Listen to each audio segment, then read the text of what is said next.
I want to just start off by thanking Paull, thanking City Mayor of Salford, Paull Dennet, who is leading on the housing strategy review process at the Greater Manchester Combined Authority.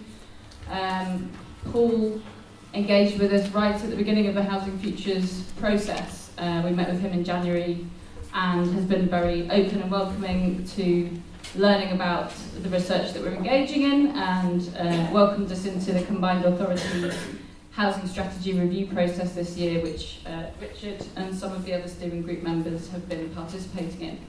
And also finally, just for engaging with our findings and coming here today to talk to us about the Combined Authority's plans around community-led housing. So thanks, Paull. An important way in which the Housing Futures steering group is working in partnership with the Combined Authority is around the establishing of a new enabling hub for Greater Manchester, for community-led housing in Greater Manchester. These hubs are sprouting up around the UK as the movement's growing, and the idea is to have a locally based support structure where existing groups or people who are thinking about trying to engage with community-led housing can go to for advice, signposting, advice on finance, and new contacts and relationships. So as you'll have seen, we've got a session on that this afternoon, so if you're interested to get an update on where those plans are up to, and also to share your views on what you'd like to see from that kind of organisation, then please join that session, which is going to be in the main hall here. And I believe Richard might just touch on our recommendations about the hub also, but I hope everyone's got one of these booklets. So there are some recommendations specifically about the enabling hub in here, and I just wanted to kind of explain what this booklet is for and why we produced it. We decided not to print lots of copies of a long report because most people kind of access reports online these days, but we wanted something kind of easy and tangible that was tailored to all of the different kinds of people who might have engaged with our work so far and who might be interested in community-led housing in different ways. And so the idea is we hope that whether you're from a housing association, from a community-led housing group, from local government, you can find the section that's specifically relevant for you and dive straight in and find some fairly actionable and tangible recommendations to engage with and to take to as a sort of starting point for conversations in your own area, in your own circles. So I hope you find that useful in those ways. The main report is now available to download on the GM Housing Action /Housing Futures webpage.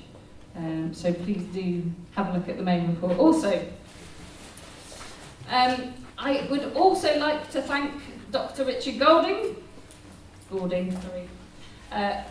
Richard was contracted by the Housing Futures Steering Group in November 2017. He's been working with us since then to co-produce this research and the events programme and all the other kind of associated activities. And I just wanted to take the chance today to thank him for all his hard work, because he's really put the extra mile in and he's done a fantastic job drawing in all his expertise from the housing sector, from his doctoral work on the financialisation of housing associations in Greater Manchester. So thank you, Richard. And we're looking forward to hearing Richard's key messages from the Housing Futures findings today. I also want to thank John Sawyer, Director of Housing at Manchester City Council. John is not late. He very kindly agreed to join us for the latter part of this plenary session today, because we really wanted to make sure we had somebody here who could address questions and contributions around Manchester city centre and some of the kind of more controversial questions around housing and regeneration around the city centre.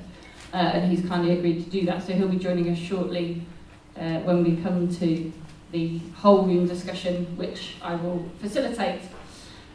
We should have about an hour for that after the panel contributions, and I will try to make sure that that is a kind of a group discussion. It's not just a kind of question and answer format. So please do share reflections, not just questions. And we then have 3 options after the coffee break. I hope everybody has seen those. So you can stay in here, as I said earlier, for the Enabling Hub session. We have Dr. Tom Moore here. Tom, where are you? I should thank Tom also. Tom contributed to the events programme in July on Community Land Trusts and has kindly agreed to come back and run a session today. So anyone who's particularly interested in community land trusts, Tom's going to be running a sort of introduction to community land trusts, the basics. So please join him. It's in the Woods room, which you can reach through that door at the back. And finally, if you would rather have a more kind of general conversation about community-led housing, I will be upstairs in the Mary Quayle room on the 3rd floor. We're going to watch Peg Alexander's documentary, Britain's Housing Crisis, A People-Powered Solution, and then have a conversation about today's event, about community-led housing in Manchester in general. Okay, so at the end of the afternoon we will reconvene in here just for 10-15 minutes, and we will just hear some reflections and feedback from the 3 sessions, and I will also share some choice quotes from our community-led housing action wall, which Julie, one of our steering group members, is going to introduce in a moment. And just say a few words about kind of where Housing Futures is going next and ways to stay involved. But I hope you've all got a, 5 ways to stay part of the CLH network on the back of your programme. So have a think about those, and we will talk about the network and what is the network later. So before I hand over to Richard, I just wanted to orient this final event a little bit in terms of who Housing Futures actually consists of, because we're not always, all the people involved aren't always visible, the reasons we set out on this journey in the first place, and what we hope will be happening next. So Housing Futures was born out of conversations between myself and 2 or 3 people at Greater Manchester Housing Action.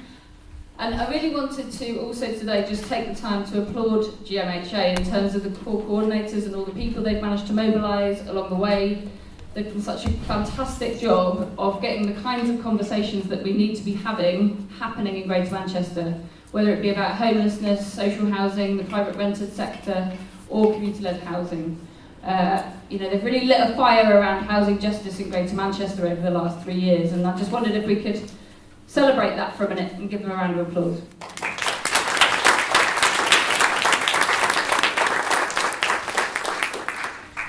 So, when I started having these conversations with GMHA, there was already work going on around some of those other issues that I've just listed: homelessness, social housing, private rental sector. But they rightly identified that a gap and a useful role for academic partnership that could really build some capacity in a particular part of the movement was around thinking about progressive housing alternatives. And thinking about alternatives is often one of those things that gets sidelined because there's so much pressing immediate stuff to deal with. So it was good to create that space. And this was before Alex Sharma announced the Community Housing Fund. And I think it was a recognition, although we didn't articulate it in that way at the time, that thinking about housing has generally become quite stagnated into this kind of binary opposition between arguing for an expansion in large-scale state or housing association-led social housing, or in opposition to that, arguing for a greater role for market-led housing in the form of private rented or owner-occupier. So Housing Futures was born out of a desire to explore what alternative thinking was already out there, what alternative practices were already out there, and what did they really mean for Greater Manchester. But it was also born really firmly out of a commitment to housing justice, both from the perspective of the Realising Just Cities programme, which is all about finding non-academic partners to create knowledge in the real world that contributes to more just cities, but also the Greater Manchester, the orientations of the Greater Manchester Housing Action Network. And this has been reflected, I think, in the steering group members who responded to the call that went out for participation. And before I continue, forgive me for all my thanks today, but I do just want to recognise those steering group members. Richard and I, this is Richard Goulding, who, as I said earlier, is our contracted researcher and expert on housing. But Richard and I, ultimately we're paid to do this kind of work. We are both we're very passionate about it also. But the rest of the steering group have done this all in their own time. They put in hours and hours of time to try and make this the best kind of programme it could be. And So can I just ask you to stand up, please? The steering group members, I want to embarrass you. Thank you. So we have Mick Davis. Yes,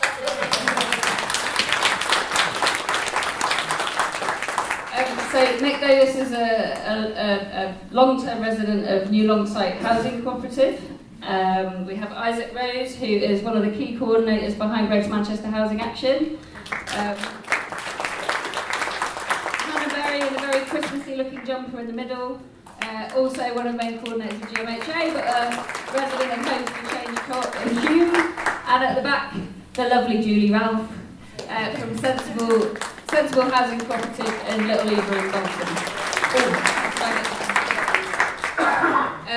So thanks guys, because it's been an absolute pleasure to work with you, and I've learnt so much, and you have been so dedicated, so thanks. Right.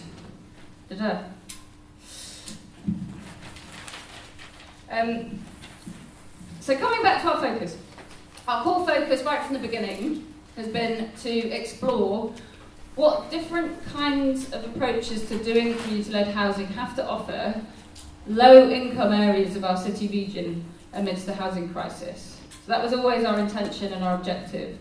We were particularly concerned with two kinds of neighbourhood: areas on the edges of urban centres who are facing demolitions, reductions in social housing and private sector encroachments, which are resulting in an access and affordability crisis for existing populations and their younger generations, and areas that might be further out but which have experienced increasing disinvestment. And so, to ground our discussion, I just wanted to read out a short extract actually. And I should say that you'll see on the programme that it says we had a resident from Collyhurst Big Local speaking today. Unfortunately, he's had to stay with his mum in London and he couldn't make it up today. But I do have the testimony from another Collyhurst resident that was, she's given me her permission to read it on her behalf today, and it was submitted as part of a response to the Northern Gateway consultation, the Big Locals response, Collyhurst Big Locals response to the Northern Gateway consultation recently. Excuse me a minute. Small cold. So she says, I've lived in this house now for 34 years, and I've lived in the area of Collyhurst and Miles Platting for the past 54 years. I'm quite disturbed by the proposals really, the amount of houses we're losing, and there's no clear thing to say about how many we're going to get back. We've already lost 300 houses, and there's definitely no plans to build 300 from what I've been told. But my main concern is that there'll be nowhere for ordinary people who live in this area to live. For instance, my children are already housed, but my grandchildren are not. None of them can get accommodation in this area already, and if we're going to lose X amount of homes, then those grandchildren will not be able to live in Collyhurst. And it's not fair, as we've lived here for a couple of 100 years now. I mean, I can trace the family back.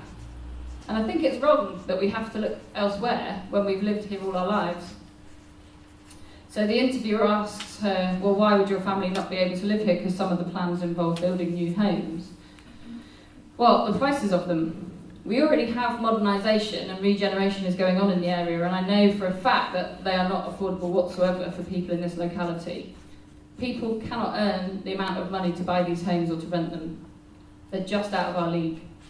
Thousands of people work here, but they haven't got fantastic jobs, lots of them, and this is why we live in this accommodation. This is all we can afford. But people live here and pay their rent and pay their council tax like everyone else, and now the accommodation is just getting less and less. Where are all my relatives going to go?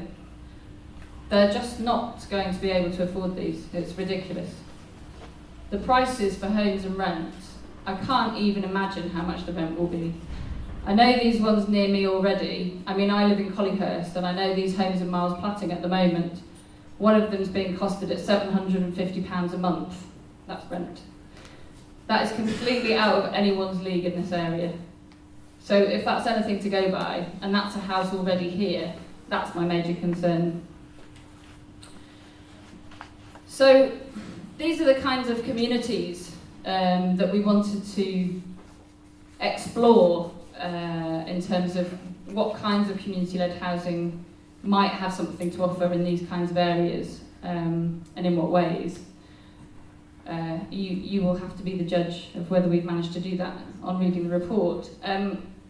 Richard and Tom, who's over there, and myself were actually in Collyhurst at the end of October to do a community-based briefing about what's happening with housing in Greater Manchester and about community land trusts as one of the options that some communities look into. And it was a pretty sobering evening, I have to say. And anything I say about Collyhurst today is my own impression. I'm not representing people's views from Collyhurst. But there's a lot of anxiety, there's a lot of confusion, and it sounds like a lack of detailed information, very limited forms of consultation. And this story, this story could be so different. It could be a story about partnership and innovation and bright new alternatives for the existing population, together with imagined new populations. But instead it looked to me like a familiar tale of decisions behind closed doors. We are following up in Collyhurst in January. We're going back to see residents there and to see if there's ways that we can support a process of residents reflecting on what's happening and what they may want to see happen. And we would like to offer that to other communities. We'd like to support communities to talk to each other, share common challenges and learn from each other.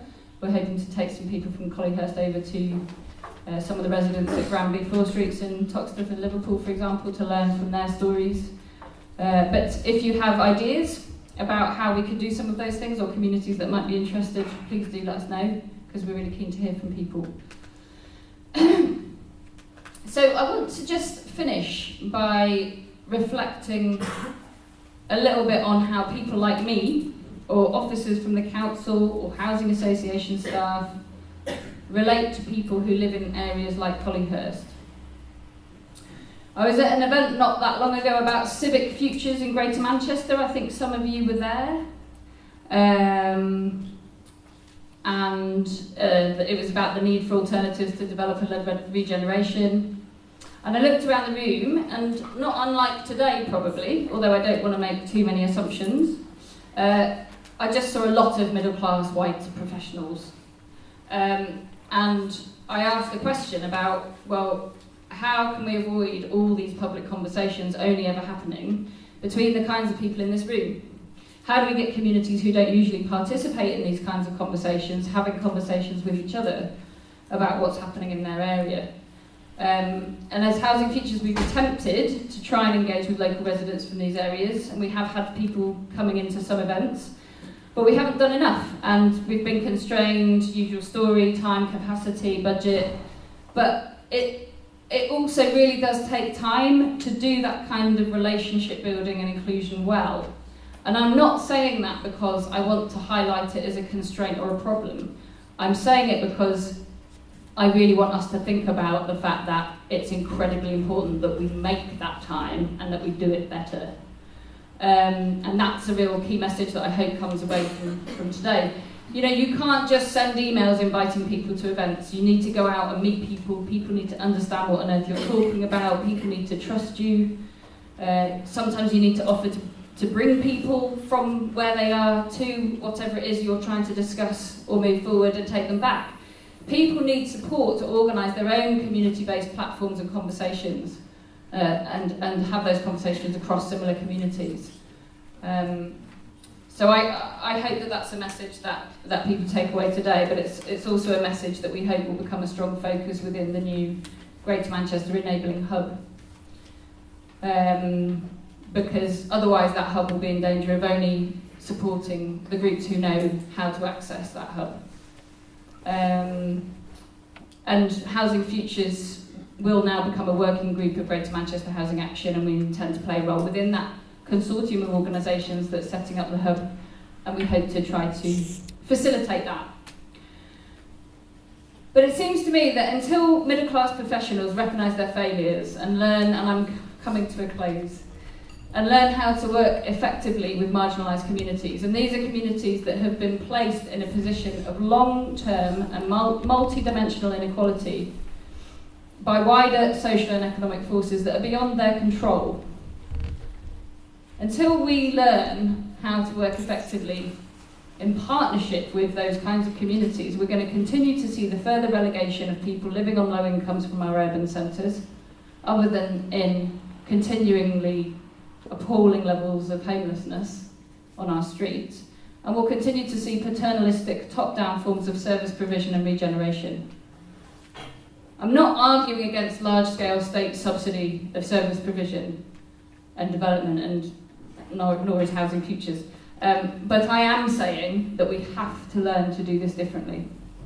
And this means finding meaningful ways to actually listen and to then reflect on what we've heard and to respond to it effectively, learning to strengthen what is already there instead of bulldozing through it all and assuming we know best, and learning to share power and control, even if giving people control means that people make mistakes.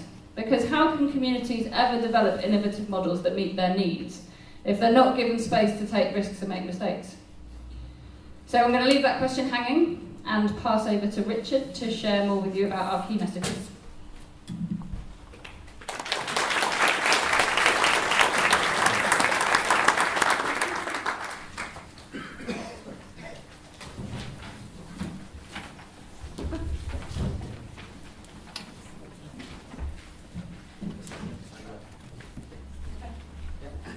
Does this work? Can everyone hear me? Yeah. I didn't see what we're trying to fit the mic and the notes all at once. Okay, so hi everyone, my name is Richard Goulding, and I'm just going to talk through some of the main findings from our Housing Futures report, which we've been writing over the last 12 months. So, as Sophie's mentioned, the aim of the report has been to try and gather an evidence base to evaluate the benefits of community-led housing and explore its drivers and constraints in Greater Manchester and other urban areas.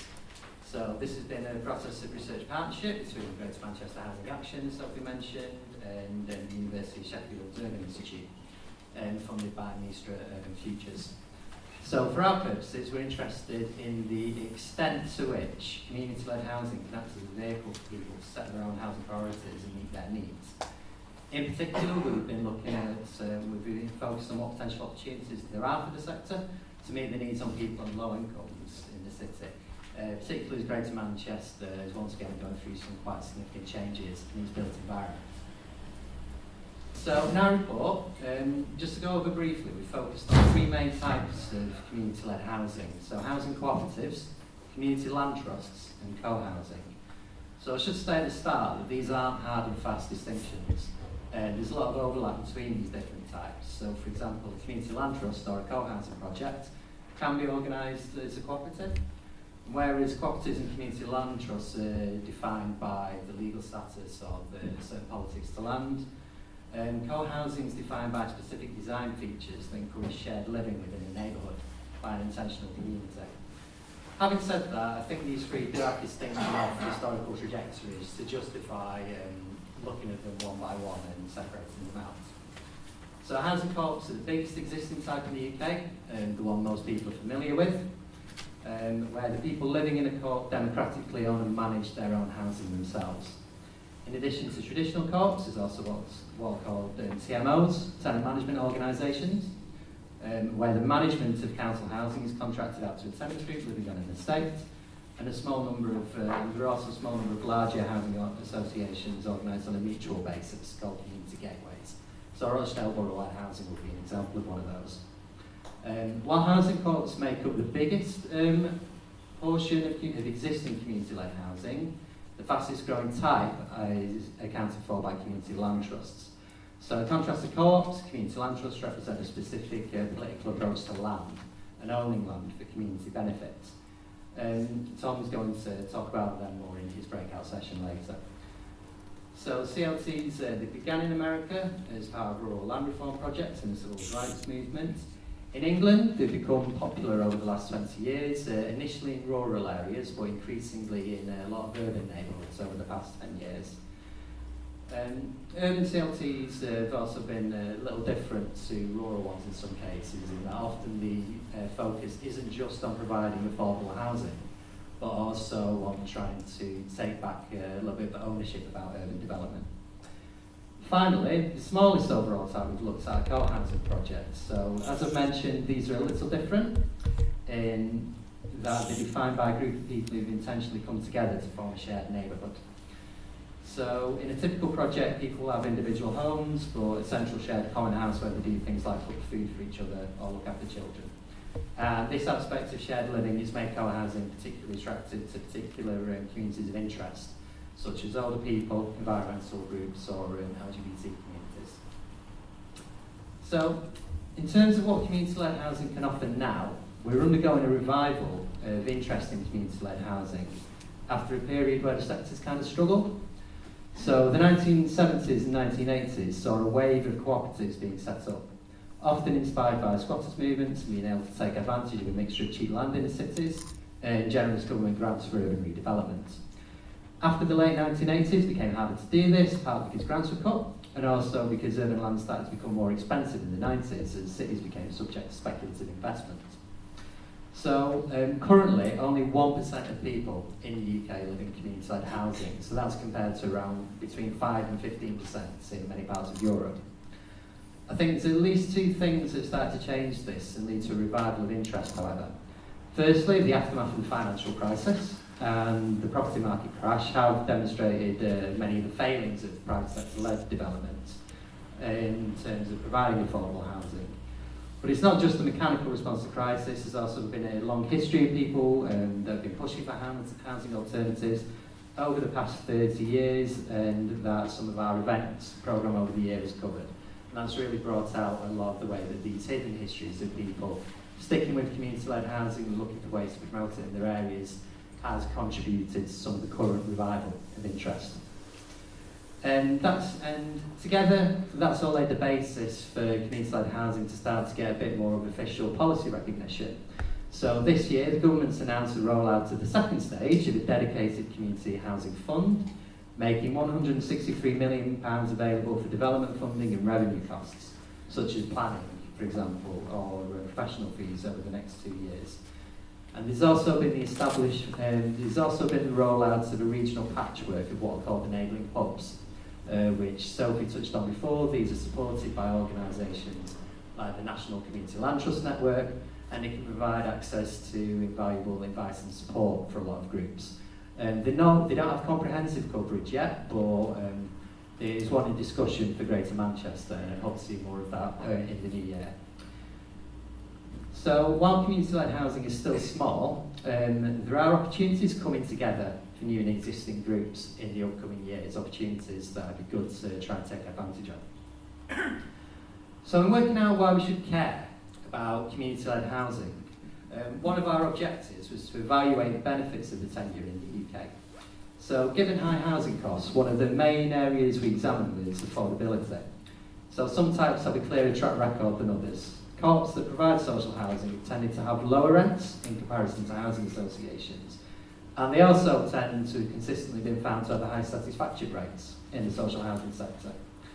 Long-term studies into community land trusts in the US have also found that they're capable of preserving affordability over a number of decades because they shield housing from price inflation.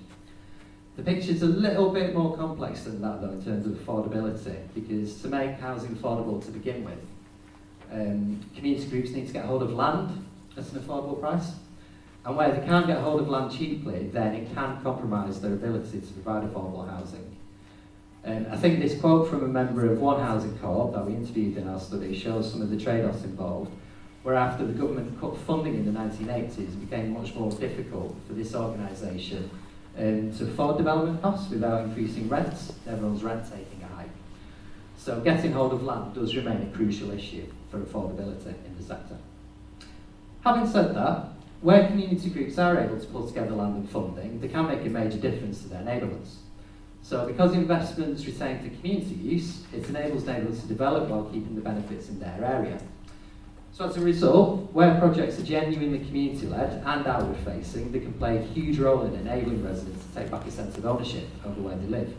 And that can be really important in areas experiencing gentrification or demolitions, for example, especially where people haven't been listened to in the past. So I chose this quote from an architect advising an urban community land trust because I think it sums up one of the key issues. in how solving the housing crisis is not just about increasing the supply of housing, but it's also about power in cities and power over land, and enabling people to stay in their areas and to build their areas collectively.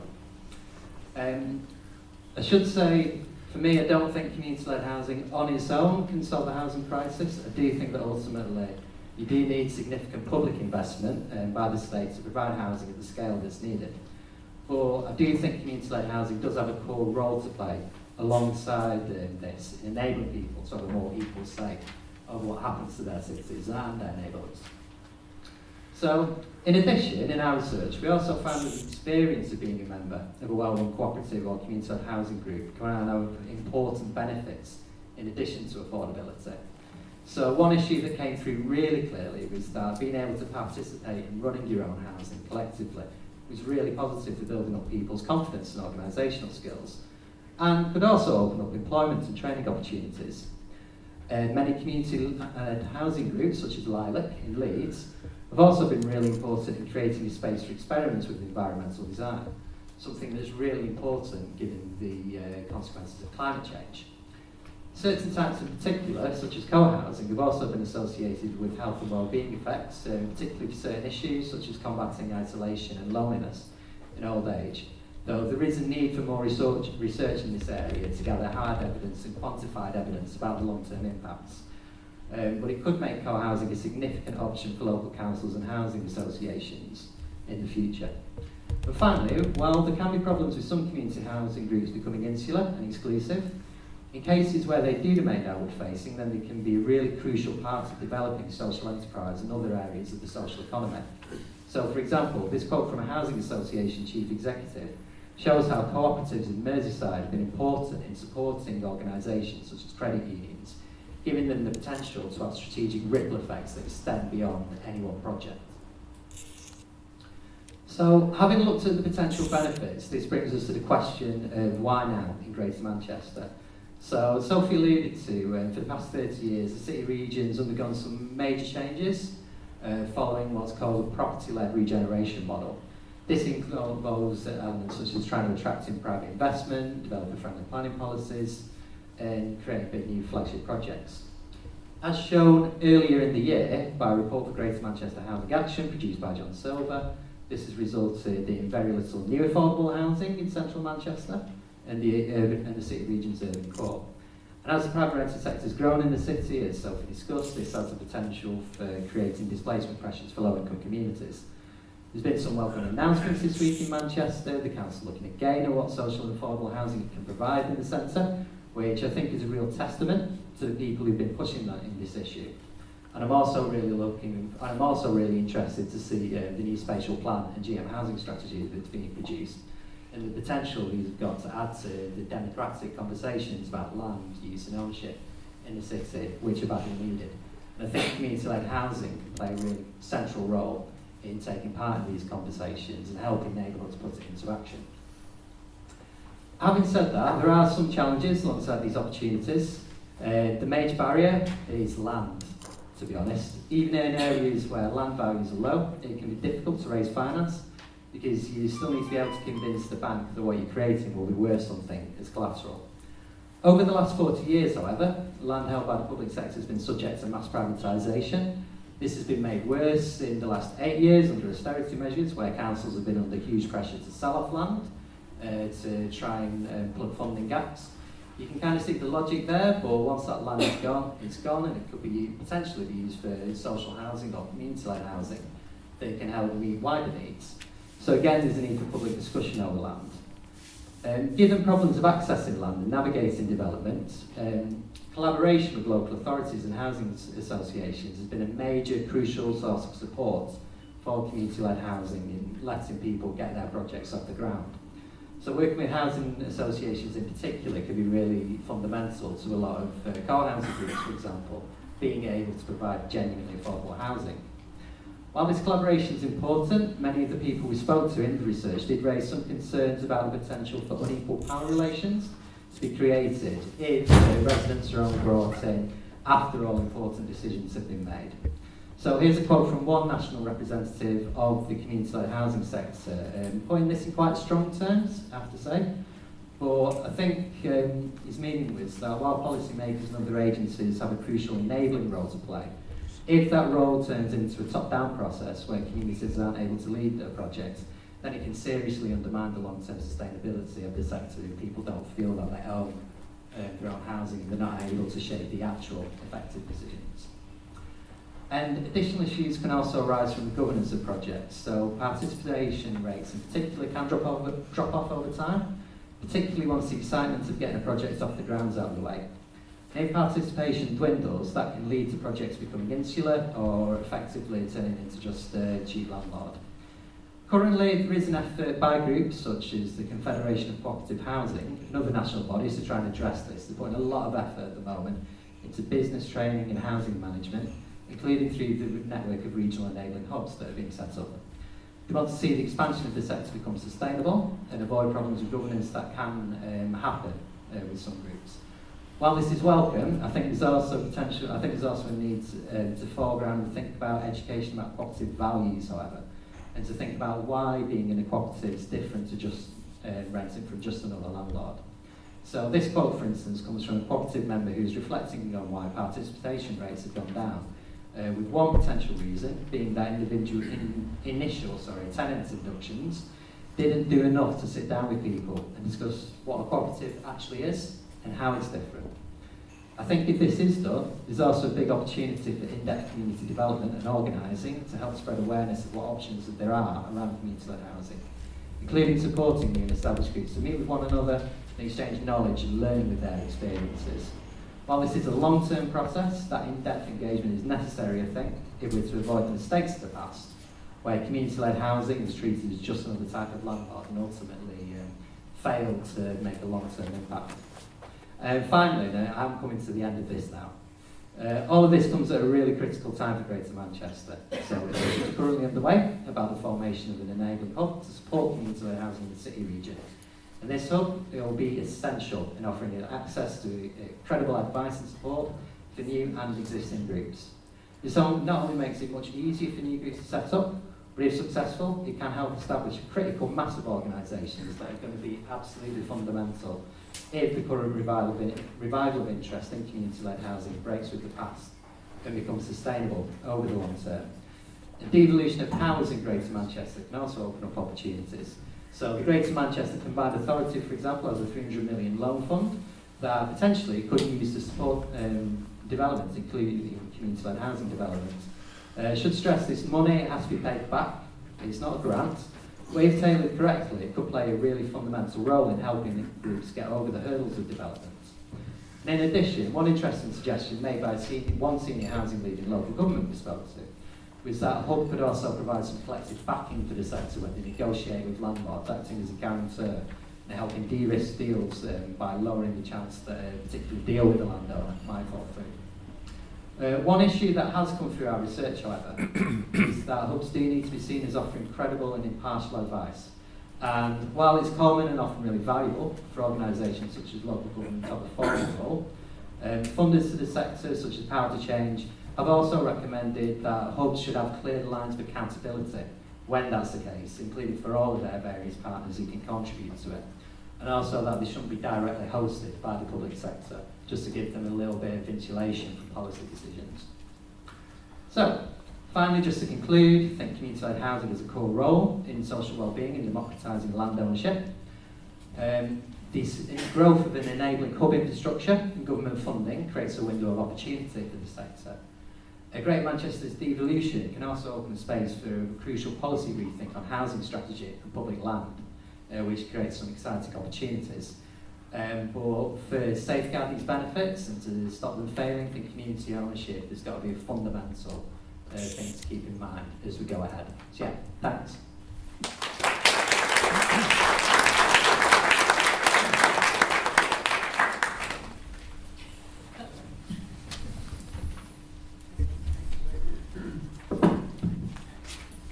Okay, thanks very much, Richard. I'm going to hand straight over to Paul, and I would just like to welcome John, who I did introduce earlier, so everyone knows who you are. Great. Okay, can everyone hear me? Yeah? Okay. My name's Paull Dennet. I'm the City Mayor of Salford.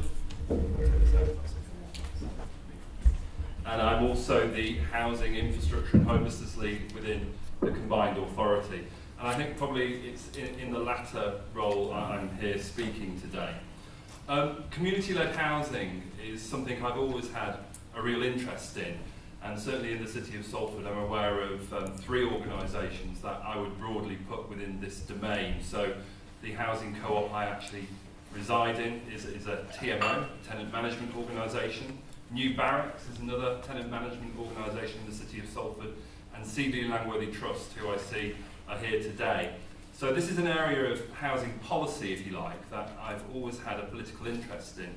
And actually, before I became involved formally in politics, I was a housing activist, very involved in my Tenants and Residents Association in Greengate, and have a real passion for this agenda, or the housing justice agenda, which has already been talked about. But I think what we need to do is set this kind of conversation, if you like, about community-led housing into its context. And that is the context that even the current government has acknowledged in terms of us having a broken housing market within the United Kingdom. And obviously just reflecting on Greater Manchester for a moment, looking at our housing waiting lists across the 10 local authorities, we've got 85,639 people on those housing waiting lists.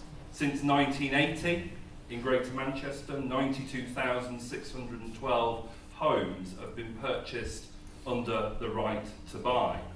We've lost that stock. Approximately 40% of homes purchased under right to buy find their way into the private rented sector. That's a national statistic.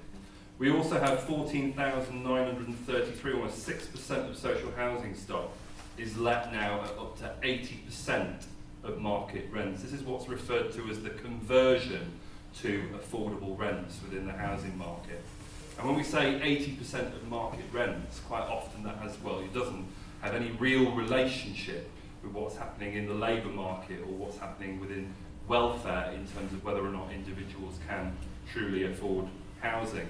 And in a sense, what this brought us to is a housing crisis, which is clearly exacerbating poverty and obviously increasing household and personal debt, and just leading to really a more precarious, insecure society in which residents of Greater Manchester find themselves in. We also have 13,203 homes since 2012-13 sold under right to buy within Greater Manchester. None of those have been replaced with the capital receipts that have been generated. Majority of those capital receipts have been returned to central government, to the Treasury. Why? Because back in 2012 there was some reforming of housing revenue accounts up and down the country, and in there became a threshold for returning receipts if they didn't meet that threshold, if you like. So the big beneficiary is actually central government when it comes to right to buy. So I think we need to make that clear. This isn't local authorities necessarily stocking up a load of cash in their housing revenue accounts when properties are sold under right to buy. And as I said earlier, government has acknowledged that we do have a problem with the housing market. But I would be critical of the government because ultimately, you know, this current government, the one before it, and also the Thatcher government really started to open up the housing market in this country to global capital. Housing became a commodity. It didn't become a place where people lived and spent the rest of their lives. And that has fundamentally changed. And I think what we're doing now is we're re-looking at failed housing policies over those kind of 3 governments, if you like, those 3 periods of time, to think about how we can move forward. In some respects, you know, I'm optimistic, and it was mentioned earlier about the money that the current government, Alok Sharma MP, has committed to Community Housing Fund. So we hear that on the one hand, but then on the other hand, we understand that there's huge problems here in terms of land and community-led housing initiatives being able to access land and the privatisation of land. Now that is a really important point because local authorities like my own heavily rely on the sale of land to finance their existing capital budget. So some of the growth you've seen within the city of Salford over recent years is because of what local authorities at a very local level have been doing with their capital, so unsupported borrowing. And how we pay down that debt is often through the sale of assets, one of which has been land. Now this has been going on for years, this is no new phenomenon, and all of this is inextricably linked with local government financing. And anyone who's familiar with Salford's revenue budget will know that since 2010, we've lost 198 million from our revenue budget as a consequence of cuts to the revenue support grant and unfunded budget pressures by this government. And this year alone, we're looking at taking another 16 million out of that budget. Now, the reason why I'm talking about local government financing is because of that, it makes capital receipts from land all the more important when it comes to setting a balanced budget year on year. So at a local level, what we've got is a government here on the one hand tokenistically committing to some funding for community-led housing, but then taking significant sums of money out of the very agents to actually make some of this happen or facilitate a growth in this sector at a very local level. On top of that, we have problems with the National Planning Policy Framework, and you'll know we've recently revised the National Planning Policy Framework in this country. But that policy framework still protects developer profits over truly affordable housing and over contributions to infrastructure funding. So developers it's often cited that they walk away with approximately 20% profit from developments. I think that's a really conservative figure. I think in reality they're probably walking away with significantly more profits than 20% on a scheme. And as a consequence of that, in places like Greater Manchester, where land values are lower than they are in places like London and the South East, you then enter into this period of viability conversations with developers. And all the time in places like Greater Manchester, where our land values are lower, house prices are lower than places like London and the South East, inevitably we have real challenges when it comes to affordable housing and the provision of affordable housing through the planning system, and also contributions to infrastructure through things like community infrastructure levies and Section 106 agreements. So we have a huge problem as well with planning up and down this country, and viability doesn't necessarily seem to support building truly affordable housing, and certainly not community-led housing. On top of that, housing associations, you'll be familiar, have been seeing a 1% rent reduction year on year over recent years. That's anticipated to change come 2020. But what that's done is it's reduced their ability to actually develop social housing. Why? Because they've not had that revenue coming into their organisations to put into their development programme.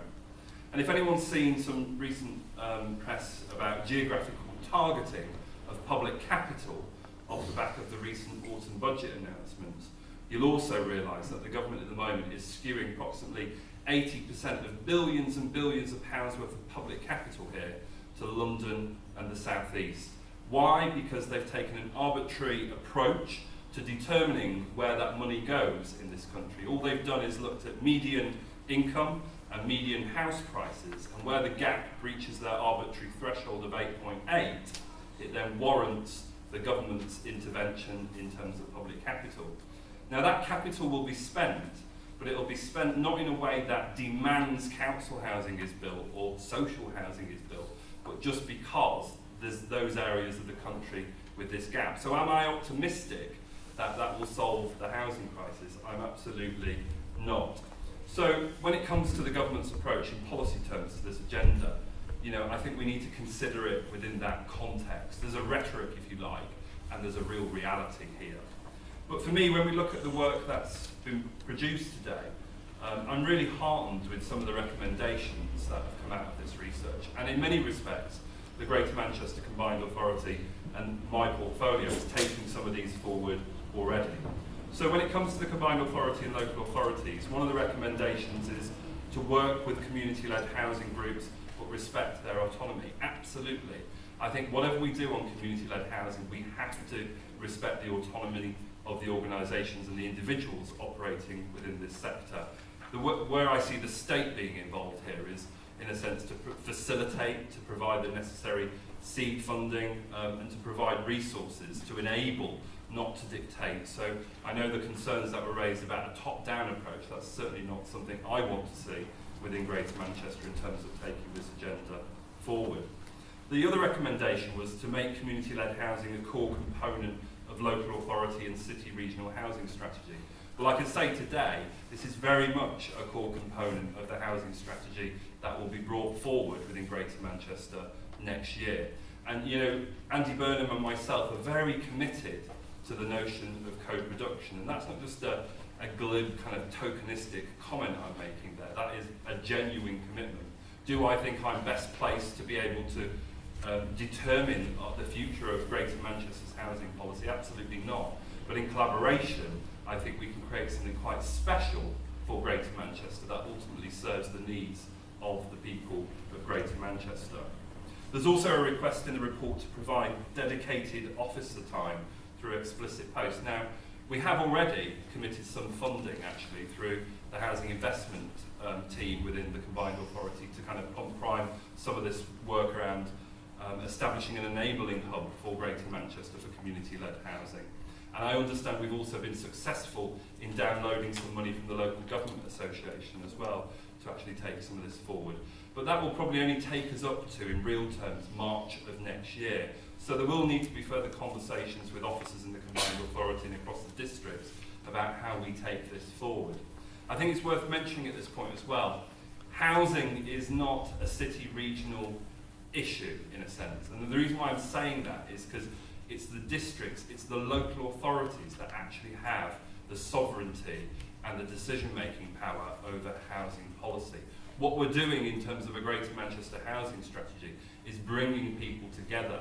But what happens at a city regional level will not be legally or constitutionally binding because we don't actually have powers through the devolution agreements that have been signed to dictate what happens in Greater Manchester on housing. So it's really important to bear in mind that what we're doing at the moment is very much in partnership with all the 10 local authorities across Greater Manchester. And then from a resourcing point of view, we'll need to consider it on that basis moving forward. Another recommendation is to assist community-led housing groups in identifying and acquiring land. And I have to be honest on this one. This is a difficult one because we're not all in the same space. You know, not every local authority in Greater Manchester has a load of land it can just allocate to this. So some of this is about having conversations with people like Homes England. And if anyone's familiar with their recent strategy that they just launched, it's quite clear to me Homes England are taking a much more active role now in land markets than they have previously done. Some of that is probably coming off the back of the recent Oliver Letwin review, which talks about land banking. And what was interesting about that review is the independent review didn't seem to see that there's a problem with that. But I'm certainly hearing very different issues at a local level within Greater Manchester where developers are not bringing forward development despite having planning permission already granted. So I think working with Homes England is going to be an interesting one because to acquire land will clearly need a much bigger budget than what Alok Sharma's committed in terms of 160 odd million pounds. It's going to require a lot more money than that, I can assure you. So maybe some lobbying of government around this agenda would be quite useful.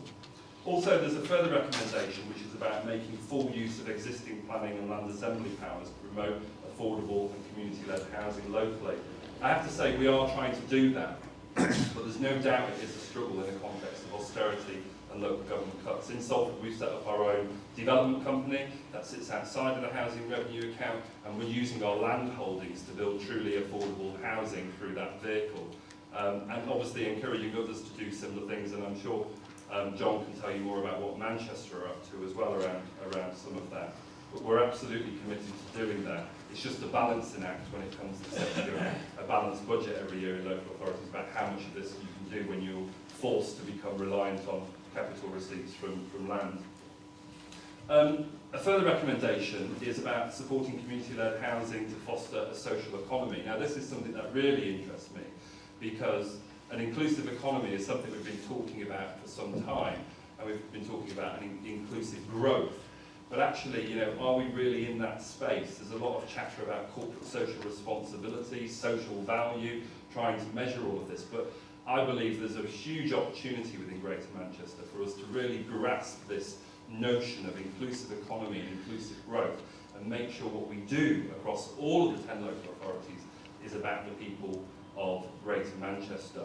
Because I think, in the short term, that an awful lot of value is being lost from the Greater Manchester economy just because how we do our business. Public procurement across local authorities, hospitals, universities, education institutions. If you aggregate some of that, just think about what we could create here within Greater Manchester in terms of driving social value opportunities for people. I've been perennially frustrated, if you like, with the construction industry. I was at the growth board the other day, and I was talking about, well, where is our strategy for the construction sector within Greater Manchester across all the 10 local authorities? You know, we're seeing development in Greater Manchester at a scale we've never seen before. That presents an opportunity, I would argue, certainly to the political leaders of Greater Manchester, to harness that growth and make sure it delivers for the people of Greater Manchester, whether that be employment, apprenticeships, job opportunities, decent paid employment as well is a key issue within the construction industry, but I don't think today is the right day to talk about employment standards in that sector. Then looking at the recommendations about the Greater Manchester Regional Enabling Hub. So one of the recommendations there is to protect the sector's independence and grassroots accountability. I think that's very similar really to the previous recommendation for the CA and local authorities around respecting their autonomy. Absolutely, we do need to respect the sector's independence, grassroots accountability. I guess my ask of the sector is, can we work across the whole of Greater Manchester in a strategic way, and can we, you know, form some sort of entity that does that, rather than at the moment what we have is, you know, housing associations working with community organisations, certainly in my case, or trusts or co-ops, kind of operating independent of each other in some respects. Can we get more collaboration and coordination and raise that up, if you like, to the whole of Greater Manchester? There's also an ask there in terms of the recommendation to ensure long-term transparency in governance. I think that's absolutely critical for this sector. You know, if there are issues around transparency and governance, you can bet your bottom dollar it will adversely impact this sector moving forward. So ensuring that transparency, public accountability and governance is very much critical for the further development of this sector in Greater Manchester. There is a recommendation to adopt an explicit focus on housing justice and affordability. And, you know, I'm really pleased to say that last time we discussed the housing strategy with the leaders of Greater Manchester, you know, leaders around the table are really keen to have a Greater Manchester definition of affordability, rather than the kind of government's nonsensical definition of affordability, which is 80% of market values. Well, you can't talk about housing markets in Greater Manchester in a homogenised way, because we have so many of them. You know, Didsbury is very different to where I live. In Pendleton, in Langworthy, you know, house prices are very different, and affordability is clearly a very different concept. So working towards a Greater Manchester definition of affordability is something certainly the political leaders of Greater Manchester want to see. And then obviously continuing to campaign around issues of housing justice will be absolutely critical to this agenda. Just quickly finishing up on the other recommendations, and then I'll finish. That is to foster relationships with philanthropic landowners, housing associations, universities and other major institutions to access land and property. Absolutely. We should do this in a very collegiate and collaborative way. And, you know, the bigger we make this in terms of the partners and the actors, the more successful I'm convinced this will actually be for Greater Manchester. And then finally, the other ask is around encouraging environmental design. Well, watch this space on environmental design, because within the Greater Manchester Spatial Framework that's coming forward in January, you'll see some commitments for Greater Manchester around design, in a sense, or commitments to reducing carbon and building that into what we do within the construction industry. So there will be announcements early January around some of that. So, and some of it will be taken forward within the housing strategy, which we expect to be later after January. So in terms of the recommendations that are applicable to me as the portfolio holder, and certainly Greater Manchester and the 10 local authorities, I'm happy to accept those recommendations and work with interested partners to take them forward. So thanks very much.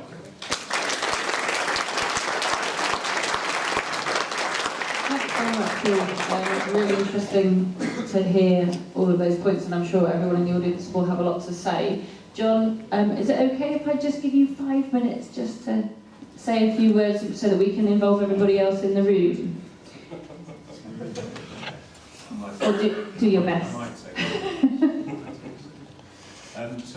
Hi, it's nice to see some familiar faces, but I'm relatively new to Manchester, so I'm getting to know people, which is why. Can everyone hear? No. Not really. Let's try this one. Yeah. Does that work? Yeah. Right, okay, we'll begin again. It is nice to see some familiar faces. but I'm relatively new to Manchester, so I like to come to events like this to meet new people and hear new views. I was going to say a little bit about me because it's relevant to community-led housing.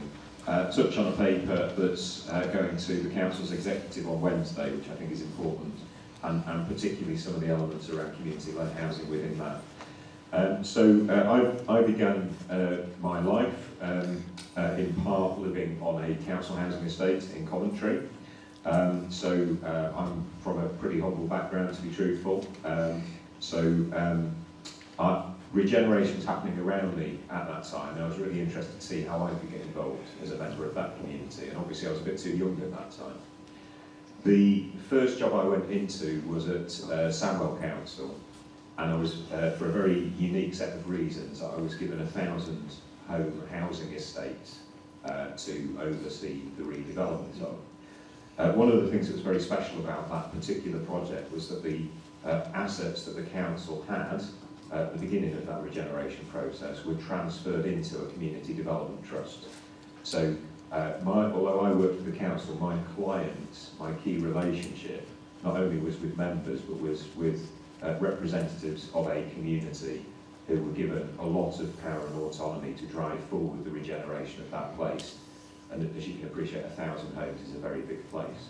One of the other things that's very special about that community development trust is, although they and the council jointly took a decision that as part of that regeneration process everybody would be rehoused, the exception to that was the people that served on the board of the Community Development Trust, because they didn't want to be seen to be biased in getting themselves better homes. So they actually opted out of that process, and those half a dozen people didn't get a house in that redeveloped housing estate.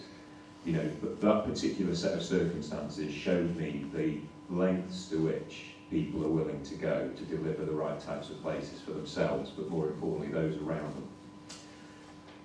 Because that was a very unique set of reasons why I ended up delivering that project, and I was in my early 20s at the time, and you could go and see that project now successfully completed, I decided to go off and learn to become a surveyor, and then to learn more about money, which does help the world go round, I would have to say. And eventually found myself 5 years ago working for a disruptive property developer. And I entirely agree with the comments Paul made that some property developers can make lots of money from their developments. Obviously a certain amount of money is needed to make that process work. And I think what Paul touched on, which is particularly important, is it isn't so much about the amount they make, it's about the regeneration job that they deliver and the social value that they create on that journey for me. And that particular developer I worked for was very strongly and passionately about that, including the facilitation of community-led housing projects in London and other parts of the country. So it was a very special role to fulfil. But I wanted to come full circle back to a council because changing the oil tanker of how, changing the direction of an oil tanker of how a council works is a challenging role, and I wanted a challenging role. So I'm pleased to be the relatively new Director of Housing and Residential Growth at Manchester City Council. And just to be clear, I'm an officer, not a politician, so my views are similar in spirit to Paul's, but sort of conveyed in a slightly different way, because I have political bosses. Things are changing at Manchester, so I've run it. There is a new portfolio holder for housing and regeneration who's arrived at a similar time, and also we have Paull and others at GMCA. For me, these sort of planets are orbiting in a very different way, and as a result, very different things are starting to happen. My portfolio holder, Suzanne Richards, is putting a paper before our executive on Wednesday this coming week. It was aired before our scrutiny last Wednesday. It's a paper that you could download from our council website today, if you haven't already. And I would encourage you to download it and read it, and I'd encourage you to soak up the change in direction which that paper contains. It includes a proposal to deliver 3,000 new council homes. Currently the council is delivering 60, to give you a sense of change. It includes specific targets around social rent. So as Paull explained, affordable rent is linked to market rent. as market rents go up, they drag affordable rents up. Over time, the council's prediction is that the benefit budget will get further contained, and the link between LHA, which is a measure through which benefit budgets are set, and affordable housing will start to break. And indeed, in some parts of Manchester already, such as Wythenshawe, LHA / housing benefit just does not match affordable rent already. So there is a proposal to bring in a lot more social rent into the Manchester housing supply. The council uses the language genuine affordability. Paull uses the language truly affordability or truly affordable. Ultimately, they're very similar concepts. It's about ensuring that the residents of Manchester pay no more than 30% of their household budget on their accommodation. And we're moving away from the concept of an average income that applies across the whole of Manchester to specific incomes that people have in their different areas, because people in some parts of the city, earn sub £20,000 a year, whereas others in the city centre earn more than £30,000 a year. Those are markedly different incomes. You'll see in there proposals around older people's housing, which I won't go into today. You'll see in there a feasibility study for a new affordable city centre development. That's a pretty big change, I have to say. Was the focus of a Manchester Evening News piece earlier this week. And you will see in there proposals around community-led housing. There are those that would say, why do community-led housing? And I would just simply turn it on its head and say, why not? So for me, it's really simple. If people have the passion and energy, let's leave budget to one side for a second. People have the passion and energy to deliver their own homes. I think it's my job and our job to help them do so. It's going to be harder. It's not going to deliver the same number of homes that it might deliver if we were to give that piece of land to a house builder who could deliver, relatively speaking, at greater speed. But the benefits it brings in terms of engaged communities who are likely to live there longer, forming stronger communities, for me, are worth that trade. What you will see us having proposed in that paper, and as I say, still needs approving on Wednesday this coming week, is first of all 3 pilot schemes of affordable community-led housing on council sites. Where they will be in the city, still to be determined. We've set a minimum target of 30 homes across those 3, so a minimum of 10 homes each, but they could conceivably be larger than that. It's very much about what comes forward. We're already talking to at least 3 groups, but we're open to more conversations. We're already talking to a number of experienced facilitators who have helped around the country deliver schemes like this. Those facilitators would be working for the groups, not for us. So I echo what Paull said, it's about empowering the groups. We are here to facilitate. So 3 affordable-based community-led housing schemes on the council's land. That's the first step. The second step is very simple. It's to develop a strategy to do more of this, whether that's on council land or other land. Whether that's affordable housing, we clearly want to see more of that, but it could also be market housing delivered on a community-led basis. We want to see a community-led explosion, effectively. The language we use in the report is to unleash the potential of community-led housing. So I think if this is approved on Wednesday, this is a bold new direction for the council. Those are the words that our exec member has used in introducing this paper at scrutiny last week. I hope you agree things are changing. This isn't necessarily the end of that change process. Indeed, for me, it's the beginning. So, I've come here, Paul's come here, our exec member, all of our politicians want to see significant change in the way in which housing is delivered in Manchester. So for me, this is just the beginning. Thank you.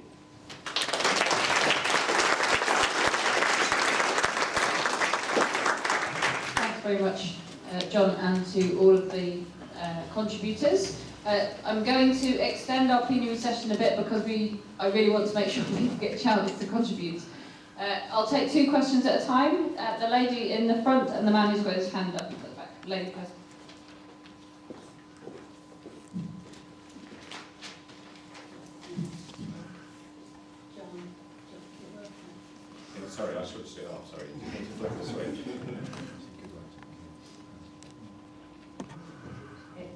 question for you, John. Is it working now? Yeah. That is what you've just described, actually revolutionary. It makes me feel quite emotional. Question is, will it get passed on Wednesday? What are the chances of it getting passed? That's the first thing to it.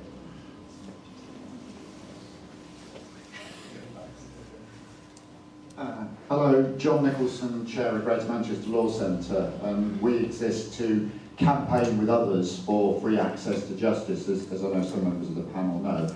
And part of our demands in that comes from trying to help people to exercise their legal rights to housing. And one of the things about doing that is that they have to have some legal rights to housing, which has led us to demand that we should be seeing a campaign for a secure home for all. And it's that context I want to ask my question in, because whilst this focus is obviously on the community-led housing bit, several speakers have said that's got to be in a context, as Paull and Sophie both said earlier, it's got to be in the context of something wider. And in that respect, I have 2 or 3 questions to make.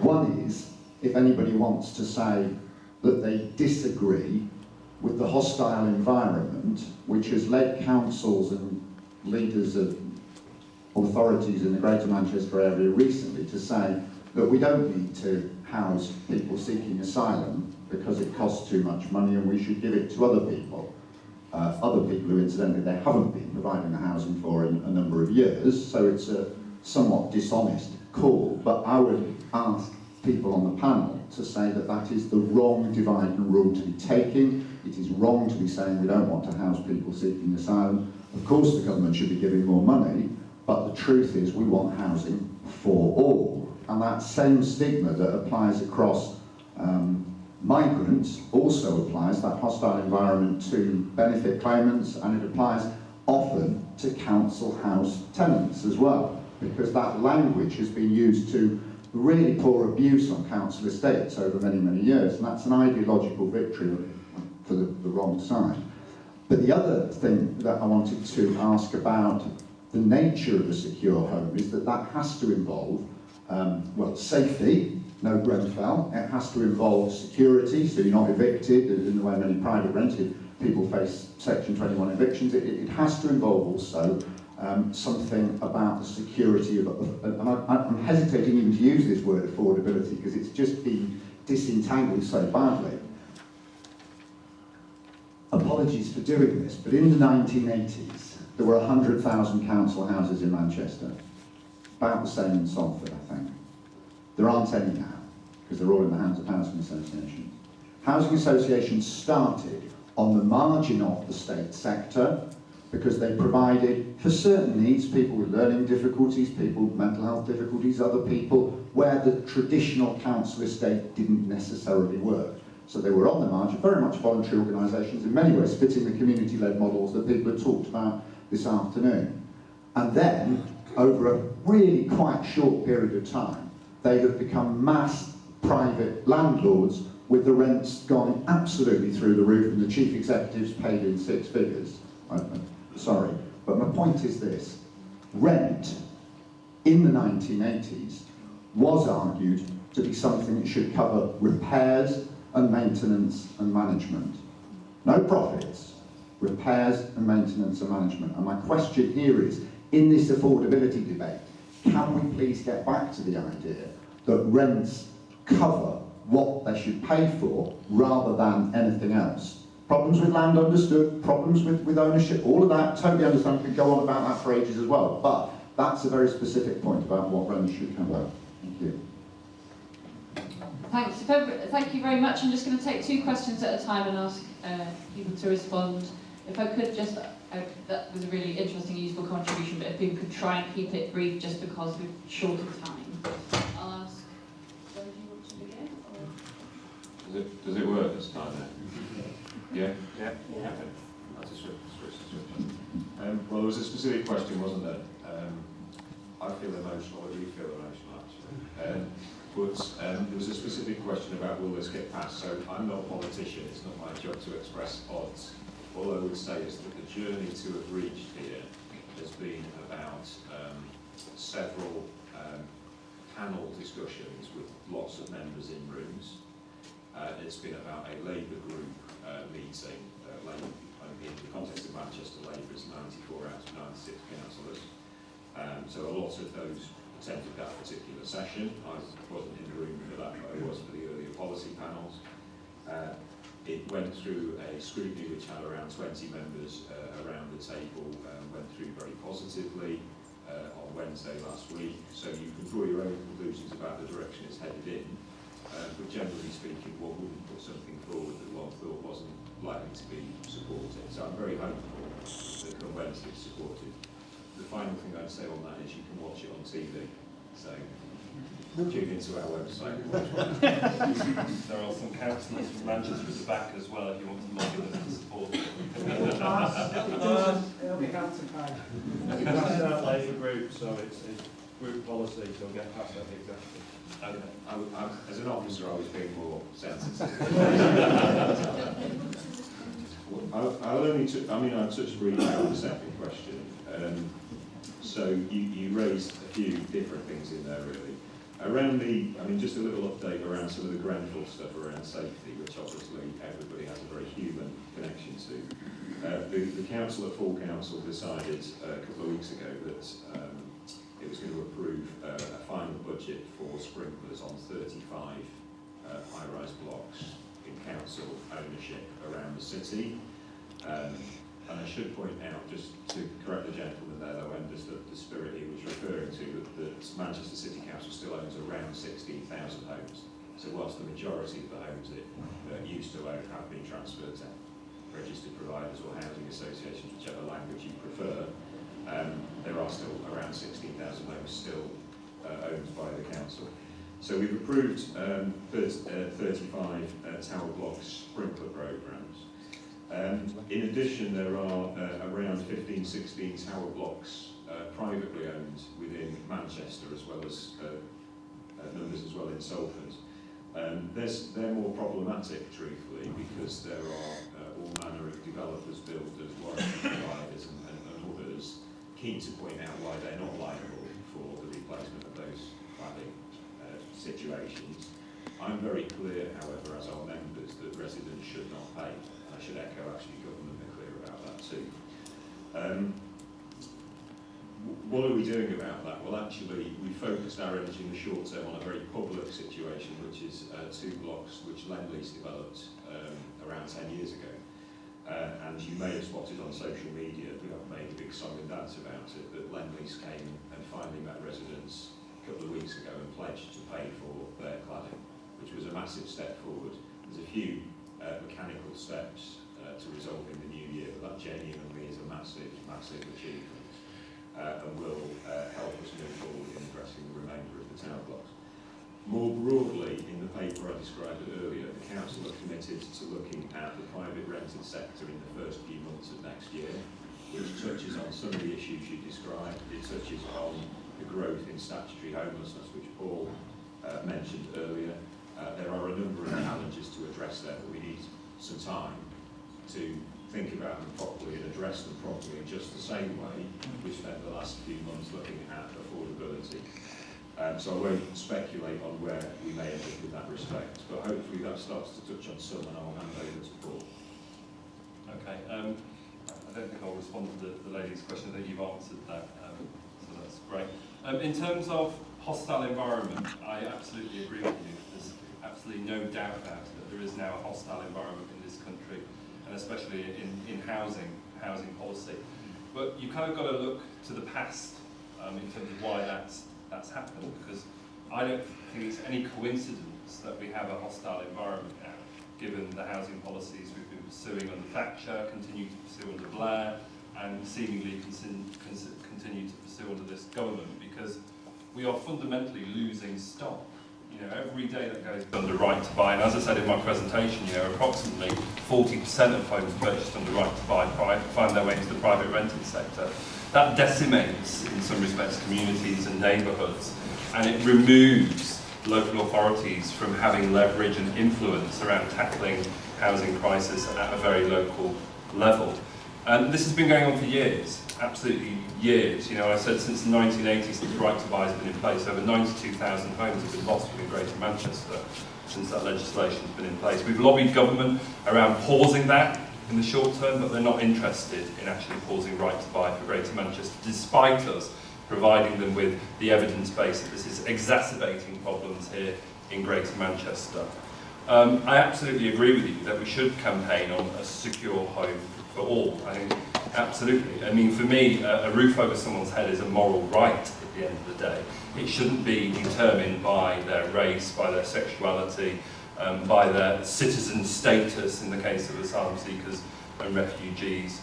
But, you know, we've got to get government to listen to us on this. So this has to be bigger than Greater Manchester, I would say. Because at the moment, although government acknowledge we have a housing crisis in the United Kingdom, I don't see them doing very much to actually tackle some of those issues. And certainly where I've lobbied, we've not made great progress, certainly around things like right to buy. On the issue of safety and kind of thinking post-Grenfell, one of the things I do is chair the high-rise task force within Greater Manchester. And, you know, it's really, really worrying how long it has taken for us to get just some notion of how we can move forward from this current government. And we're still in a position now where the government hasn't formally responded to the Hackett Review.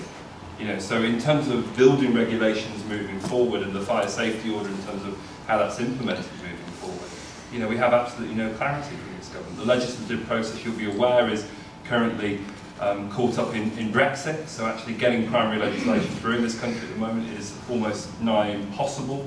But we continue to meet with MHCLG and civil servants on this issue because we desperately need solutions. And what we've got here in terms of safety is a kind of two-tier system. So government have come forward, as you probably know, with £400 million for people in social housing and council housing to get the cladding removed and replaced as quick as possible. There's been testing of ACM systems, but that's all there's been testing of. There's lots of other systems, cladding buildings up and down this country, that haven't even been tested by the BRE yet. So we have absolutely no clarity on any of that moving forward. So safety has to be at the heart of what we do here. Because I certainly know, with my GMSF hat on, one of the things the people of Greater Manchester are asking for, in a sense, is more urban density, so we don't have to release Greenbelt, because green infrastructure is seen as very, very important to the people of Greater Manchester. We do have a government that are committed to an arbitrary figure of housing. You probably know 300,000 homes per year by the mid-2020s is what this current government wants to deliver. I've been asking them how on earth they've arrived at that figure. I still don't have an answer to that question. So yeah, absolutely, I do agree. We do need a campaign on secure homes for all, but I think we have to acknowledge the difficulty in really moving some of this forward. And unless government change policies on a whole raft of different areas around housing, I really fear how much progress we'll be able to make with some of this. On the issue of housing rights, I think that was a point really well made, but if you look at what government have done to legal aid over recent years, they've literally decimated it. So we've got a government that doesn't really believe in exercising your rights and access to justice. So we've got an uphill struggle to just be able to, you know, allow people to be able to access their rights in legislation, you know. So it's going to be no easy challenge, but it's absolutely the right thing to do, and I think we should always be motivated by the moral argument in all of this, if I'm honest. Yeah, can you hear me? Okay. Yeah. Right, yeah, just on the second question, because I think there were a couple of really important points made. One about the language of the hostile environment, and some of the comments by senior politicians in Greater Manchester that in my view presenting asylum seekers in cost. Yes, I think that's quite a dangerous game, and people shouldn't be doing that under any circumstances. On the second issue, around the issue around rents in relation to development, the question, is there a risk that if community development could see a repeat with the housing association sector, maybe start off with small community focused groups that become developers in their own right and have a larger and more commercialised? Yes, I do think that's a risk. If we look at community-led housing in the sense of expanding it for its own sake, it's kind of like just another sector in the housing market. I think to really get the benefits, you need to look at it in the wider role it plays, what can it be a vehicle for, in wider democratic approaches to land development and how we construct our cities. And it does depend on the market, purely. To build more, then I think there are dangers that we do see greater commercialisation, just to repeat the past mistakes. Yeah. Thanks, Richard. I know John wanted to come in very briefly. Can I just ask, we've obviously, as the gentleman kind of pointed out, community-led housing is operating within a much bigger housing system, and there are much wider issues. But if we could, for the rest of the session, focus questions and contributions around community-led housing, given that that's what we were here for, that would be great. John. Just 30 seconds, because I remembered the word stigma that was used. So the council house building programme that the council are proposing for Wednesday, the 3,000 homes, clearly some are to replace right to buys, which will happen over the same 10-year period that they will be delivered. But it will lead to net new council homes. So on top of the 16,000 I was explaining before, there will be net new council homes. The second thing is around stigma. So I think I'm here with my colleagues to tell a different story about council housing and to tell it better. So we talked about what that story is, but it's also about the storytelling process. So one of the things in the paper you would see is that we've partnered up with George Clark, who's a famous TV celebrity, and he grew up on a council housing estate like I did, and has a passion for those. And the words he uses is the programme which he's working on with us, which will air towards the end of next year, will be about celebrating council house building and trying to get away from the stigma that's occasionally associated with it. So I just wanted to add that. Thank you. Okay, I'll take 3 questions this time, I think. I've got the mic, thanks. Thank you. I'm just wondering, I'm really pleased that there is being a shake-up in the Labour Council, because obviously a lot of Labour voters don't feel that they're getting actually a Labour Council. I'm wondering whether Labour politicians are thinking about the public image of who they're associating with. I'm a private owner in a flat covered in cladding, and I've been upset recently about the relationship between the council and Urban Splash in particular. I've been very upset about the Mayor of Manchester introducing an exhibition for Urban Splash, but it's not just Urban Splash. I'm thinking about Fred Dunn, I'm thinking about trips away with politicians, I'm thinking about how the new Labour that might be coming in, or the new version of old Labour, might be able to communicate that they genuinely are concerned about housing and they genuinely are concerned about citizens rather than developers and prioritising developers and those developers' profits.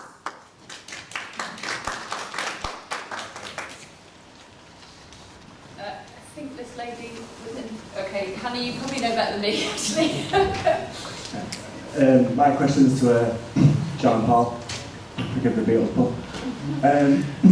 It's about community land trust. I come to the first meeting at the Quaker House, and I think the point of that meeting for me was the fact that local people in Manchester are looking for alternative ways to approach housing, and it's called Housing Futures. And I feel like today, like the presence of you both is due to the work done by the people in the local area to bring these questions forward. So a lot of people was at the meetings to learn about alternatives to housing, such as community land trust. And now we've got a proposal for community land trust by the council. And I feel like it's almost in jest of the work done by the people in the area. And I know that a couple of, sorry, I forgot your name, sorry. Sophie mentioned that she'd been going to local areas such as Collyhurst with Richard and Tom. And I feel like they're actually getting really immersed in the grassroots of the problem, and they're bringing these events to us. So and clearly you've reflected on that by bringing these proposals forward. So, but is there really a true incentive to go out there and communicate with the people around Manchester about community land trust? Because we're the people putting on these events, and you just can't come and answering questions. Do you know what I mean? So is there a real incentive to actually put these things forward? Do you know what I mean?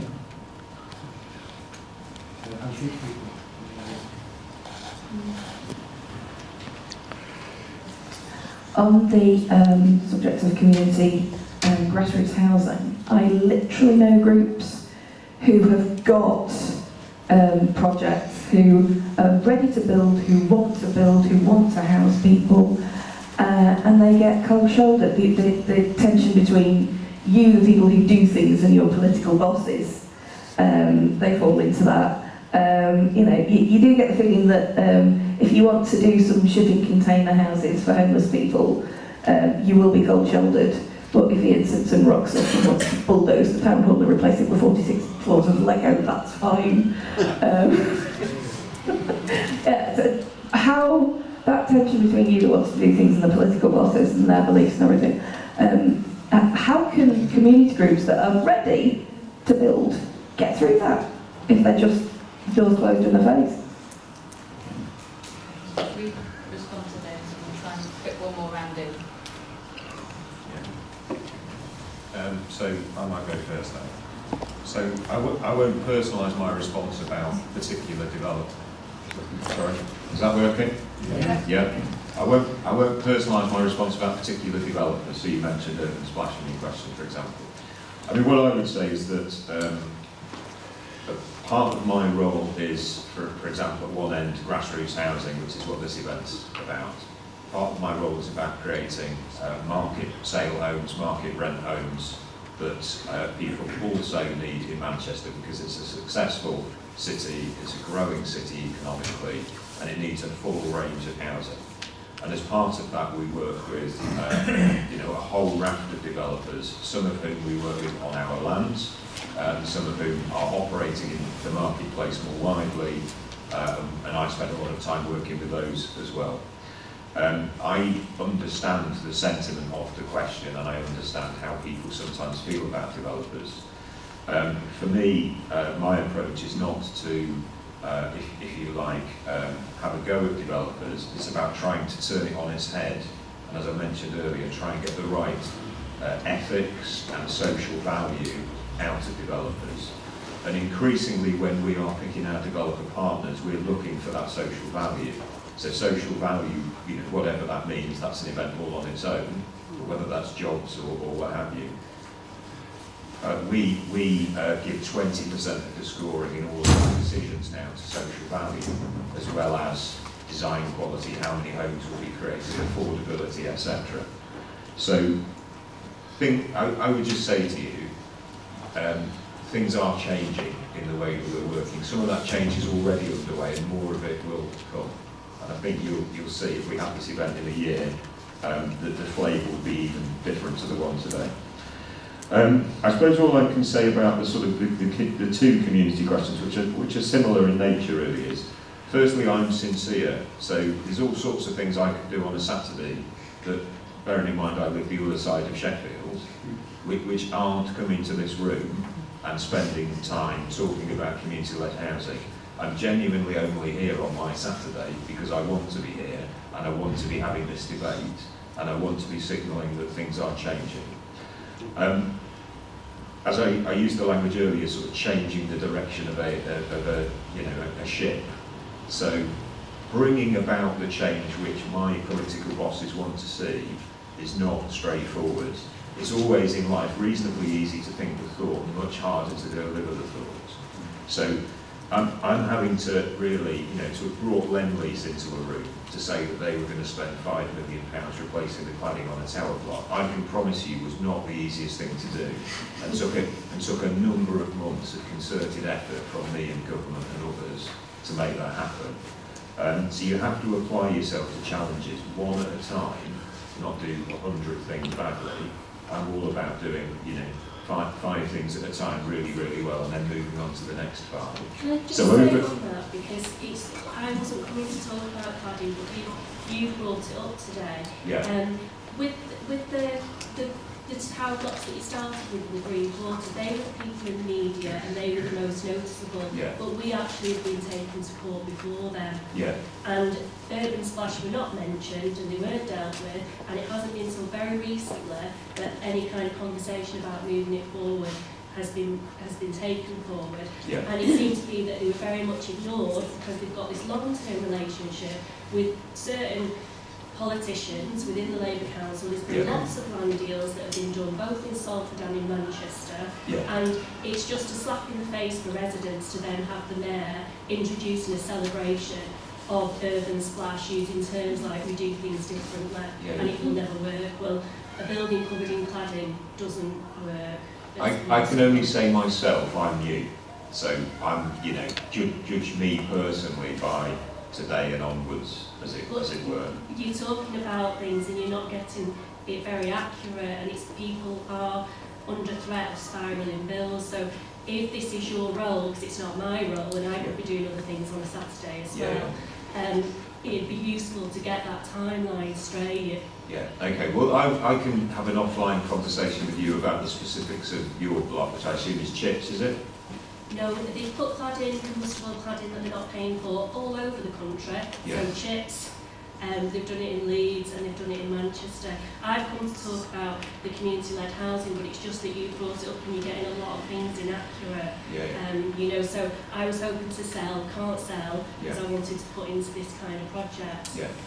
But there needs to be something done about that relationship, and there needs to be a public outing of that kind of relationship that the councillors have with the developers, so that there's some real change, because in closed meetings or quiet meetings like this, we're being given a message that there's change, but then councillors need to think about the behaviours out there in terms of the MEN, in terms of what they're doing publicly, in terms of the public status with these developers, for us to look like we're moving in the right direction. Sorry to interrupt, but I don't mean to, it's obviously very important, but Have you finished now, yeah? Yeah, carry on. Yeah. Okay, I'll take the first question, which is about Labour politicians and working with developers in the city region.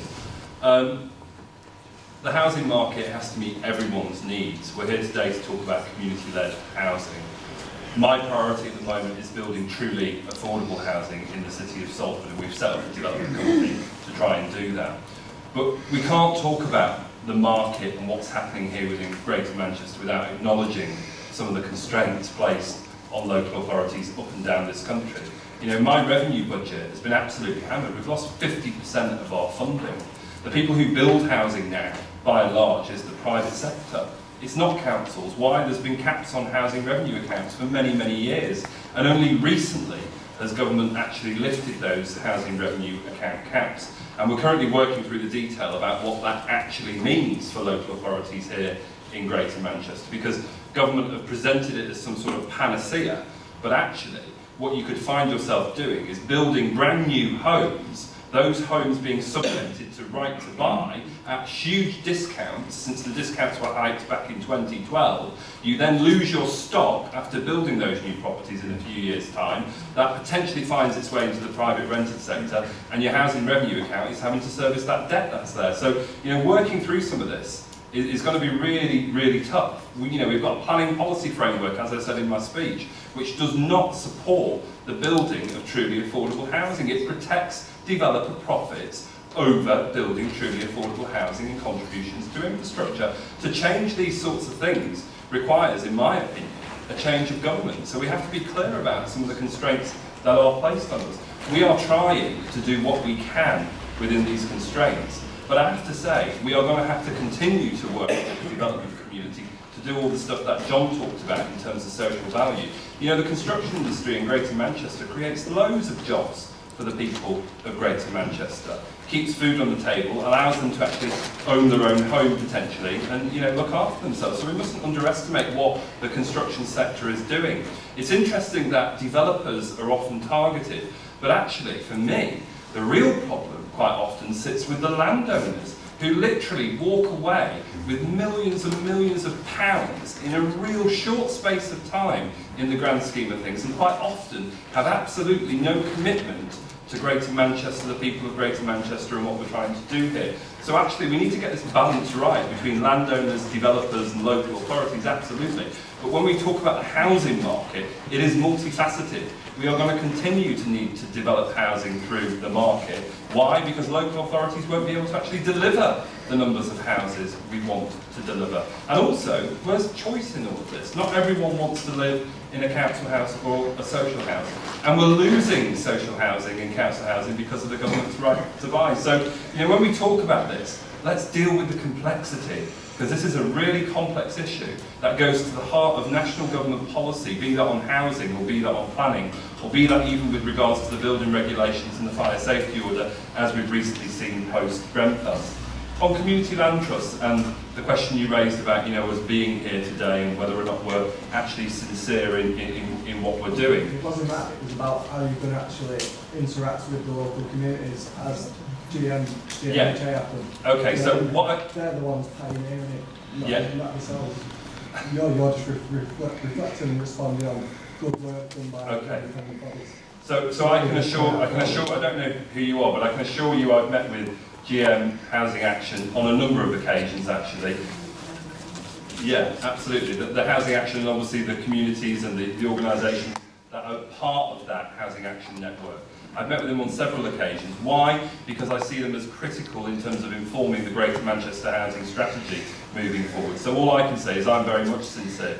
And actually, it was housing action and housing justice that politicised me. So before I became a politician and ultimately the Mayor of Salford, I was doing stuff within my community, in my residents' association, putting pressure on the council back in the day around housing standards. I also was a supporter of the fourth option in council housing, if you remember that back in the day, where basically under New Labour, they were looking at selling off or pushing things into arm's length management organisations as a precursor to them then finding their way into housing associations. So I'm happy to have a conversation with you. All I would say is I'm very much committed to working with everyone. It's not about you two individually, it's about your heading organisations, aren't you? So how are your organisations, not the sincerity of you two.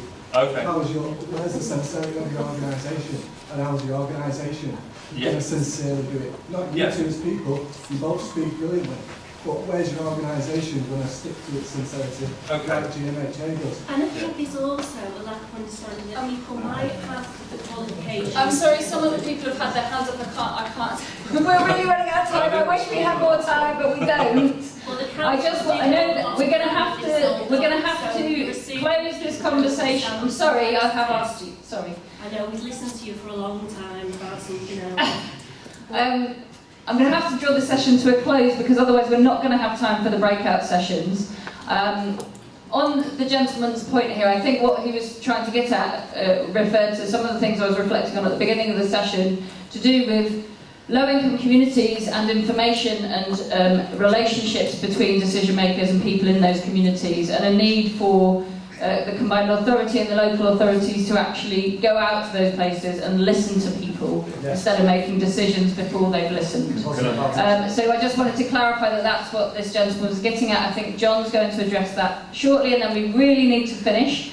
You can grab a coffee or a cup of tea or some juice in the back room, and then I will ask people to go straight to their breakout sessions, but I'm just going to let John have a final comment. It was only just to say that so in the new year, I haven't got an exact timetable on it yet, we'll be calling for interest from resident groups, community groups who are interested in those 3 pilot schemes to come and talk with us and for us to come and talk with them.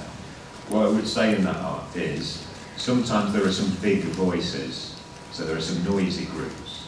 Some groups are quieter. What we have to ensure is that we listen to all groups and we remove the loudness effect, and we make sure we find those that are sincere coming back at us and have the tenacity, the energy, etc. that you really need to make these schemes work.